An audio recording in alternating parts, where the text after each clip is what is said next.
Assalamualaikum warahmatullahi wabarakatuh. Saya Silvi Firstianti Anggraeni dan Alifiko Sakina akan sedikit menceritakan tentang kehidupan Jeremy dari channel YouTube Nihongo Mantapu. Jeremy Pauline Sajabat atau biasa dipanggil Jeremy lahir di Jakarta pada tanggal 2 Mei 1998. Jeremy dilahirkan dari pasangan Maro Jahan Sijabat yang bekerja sebagai pendeta dan Krisi Rahmeinsa yang bekerja sebagai ibu rumah tangga. Jeremy merupakan anak kedua dari 3 bersaudara. Jeremy merupakan anak dari keluarga sederhana dengan kakak bernama Jehian Sajabat dan adik bernama Jesse Sajabat. Jeremy lahir ketika Indonesia sedang mengalami krisis moneter dan kerusuhan terjadi pada Mei 1998. Menurut prediksi kandungan, Jeremy lahir sekitar tanggal 6-8 Mei 1998. Namun takdir Tuhan berkata lain. Jeremy lahir lebih maju dari prediksi dokter. Dan benar saja, menurut tanggal prediksi dokter terjadi kerusuhan pecah di Jakarta. Saat bayi Jeremy tidak mendapat asupan gizi dengan baik, orang tuanya tidak mampu untuk membeli susu.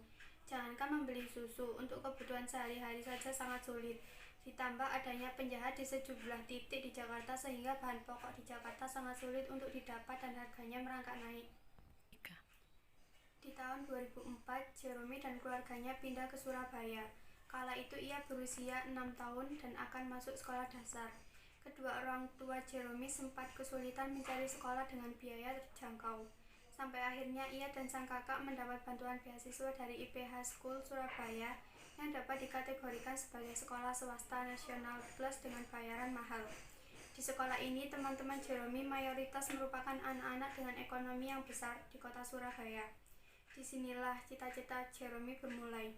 Sehabis liburan sekolah, biasanya teman-teman Jeremy akan bercerita mengenai liburan mereka. Mayoritas menghabiskan masa liburan di luar negeri, sementara Jeremy hanya menghabiskan masa liburan di dalam negeri. Jeremy kecil kala itu terinspirasi dan bertekad untuk bisa pergi ke luar negeri bersama keluarga. Ia berpikir pendidikan adalah satu-satunya cara agar bisa ke luar negeri. Berawal dari cita-cita Jeremy kecil yang polos, hal ini dijadikan pegangan selama menjadi masa sekolah demi proses untuk dapat beasiswa. Sejak duduk di bangku SMP, ia sudah rajin mencari informasi kuliah di luar negeri dan bercita-cita bisa kuliah di NTU dan NUS di Singapura. Cita-cita Jeremy untuk kuliah di luar negeri sempat tidak disetujui oleh orang tuanya karena kendala biaya. Tetapi Jeremy tetap optimis agar bisa kuliah di luar negeri dan beasiswa penuh. Banyak yang bilang Jeremy merupakan anak yang bertalenta. Padahal untuk mengasah itu semua, Jeremy membutuhkan latihan yang rutin ditambah aturan keluarga. Jeremy yang hanya memperbolehkan bermain game mulai hari Jumat sampai Minggu. Senin sampai Kamis digunakan untuk belajar dan fokus untuk mengembangkan skill.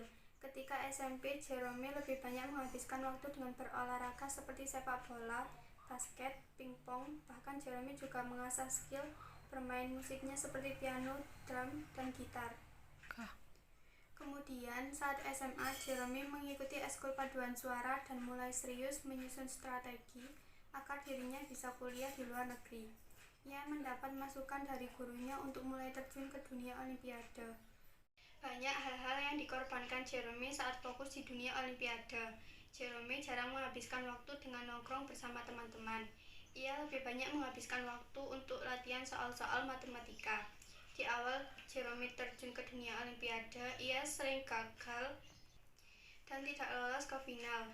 Hingga kelas 11, akhirnya Jeremy berhasil juara 3 di Olimpiade Matematika yang diadakan di Universitas Brawijaya pada tahun 2014. Dan kemenangan Jeremy diikuti perlombaan lainnya di bidang matematika, farmasi, dan teknik kimia. Bahkan hadiahnya berupa tiket undangan beasiswa penuh dari beberapa universitas di Indonesia. Banyak catatan prestasi lainnya yang ia raih dan terus bertambah bahkan sampai saat ini. Sejak bulan Januari tahun 2016, ia mulai mengikuti ujian-ujian tes universitas impiannya yaitu NTU dan NUS. Pada Februari 2016, ia harus menerima kenyataan bahwa ia tidak diterima di NUS dan pada bulan Maret ia mendapat email bahwa ia diterima NTU namun tanpa beasiswa. Ia masih ingin mengejar cita-citanya untuk mendapatkan beasiswa penuh karena baginya kuliah di luar negeri tanpa beasiswa akan sangat berat. Pada Februari 2016, sempat putus asa melanjutkan S1 di luar negeri. Kemudian mendapat informasi dari kakak Jerome mengenai pendaftaran beasiswa Mitsui Fusan Scholarship dengan lama studi 5,5 tahun di Jepang. Mulai dari tahap seleksi berkas, tes tulis, kesehatan, hingga wawancara, Jerome lewati sampai pada akhirnya ia mendapat kabar dari pihak penyelenggara bahwa ia menerima satu dari 2 beasiswa. Perjuangan Jerome tidak berhenti. Pertengahan 2016, ia memulai studinya di Jepang dengan pelatihan bahasa Jepang selama 1 bulan. Jerome diterima di Universitas Waseda di Tokyo dengan jurusan Matematika Terapan. Meski sempat kesulitan dengan bahasa Jepang, ia nekat mengikuti lomba pidato dengan latihan terus-menerus. Jerome yang baru belajar bahasa Jepang selama 5 bulan, ia mendapat penghargaan peserta terbaik. Jerome memulai channel YouTube Nihongo Mantapu pada tanggal 23 Desember 2017 bersama Kevin, sesama orang Indonesia, yang ia kenal ketika mengisi acara Natal orang Manado di Jepang. Jerome tetap gigih meskipun konten edukasinya tidak diminati oleh penonton. Saat sedang semangatnya merintis channelnya, Kevin memutuskan untuk mundur dari YouTube karena ingin fokus dengan dunia perkuliahannya. Hal itu sempat membuat Jerome bingung harus melanjutkan channelnya atau tidak. Namun pada akhirnya ia tetap melanjutkan channel YouTube-nya dengan konten video yang beragam seperti kehidupannya sebagai mahasiswa Jepang dan motivasi yang lebih menarik perhatian penonton. Kini Jerome memiliki pendapatan dari YouTube senilai 298 juta hingga 1 miliar rupiah. Jerome sering diundang ke acara TV seperti Hitam Putih, Trans 7, Ini Talk Show, dan lain-lain. Jerome merupakan sosok inspiratif mahasiswa sekaligus influencer dengan segala perjuangannya meraih cita-cita beasiswanya di luar negeri. Jerome percaya kegagalan yang pernah ia alami yang mengantarkan ia ke titik sekarang.